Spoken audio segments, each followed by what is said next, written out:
Hi dears, നിങ്ങൾക്കായുള്ള ഇന്നത്തെ message. നല്ലൊരു മാറ്റം നിങ്ങളുടെ ജീവിതത്തിലേക്ക് വരുന്നുണ്ട്.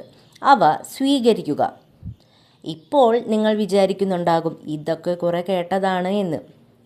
പുറമേ അല്ലെങ്കിൽ നിങ്ങൾക്ക് മാറ്റം അനുഭവിക്കാത്തതിനർത്ഥം ഒന്നും സംഭവിക്കുന്നില്ല എന്നല്ല.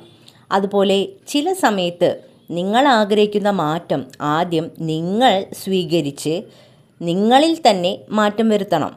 ആ മാറ്റത്തിനോട് നിങ്ങൾ തന്നെ ആദ്യം പഴകുകയും വേണം. അതുപോലെ തിരക്ക് കൂട്ടേണ്ട കാര്യമില്ല. ചില കാര്യങ്ങൾ സാവധാനത്തിൽ ചെയ്യണം. പ്രത്യേകിച്ച് ഈ ഒരു സമയം സൂക്ഷ്മമായി ചിന്തിച്ച് കൃത്യമായ പ്ലാനിങ്ങോടെ മുന്നോട്ട് പോകാൻ ശ്രദ്ധിക്കുക. അതുപോലെ ചില ആശയങ്ങളും പ്രചോദനങ്ങളും നിങ്ങളുടെ ദൈവിക ലക്ഷ്യം കണ്ടെത്താൻ നിങ്ങളെ സഹായിക്കും. നിങ്ങൾക്കാവശ്യമുള്ളത് യൂണിവേഴ്സിനോട് ഒരു മടിയും കൂടാതെ ചോദിക്കുക. യൂണിവേഴ്സിനോട് കൃത്യമായി കമ്മ്യൂണിക്കേറ്റ് ചെയ്യുക. നിങ്ങളുടെ ദൈവിക ലക്ഷ്യം ശരിയായ സമയത്ത് നിങ്ങൾക്ക് വെളിവാകും. നിങ്ങൾക്ക് വിധിക്കപ്പെട്ടത് ഒരിക്കലും നിങ്ങൾക്ക് നഷ്ടപ്പെടുകയില്ല. Thank you dears.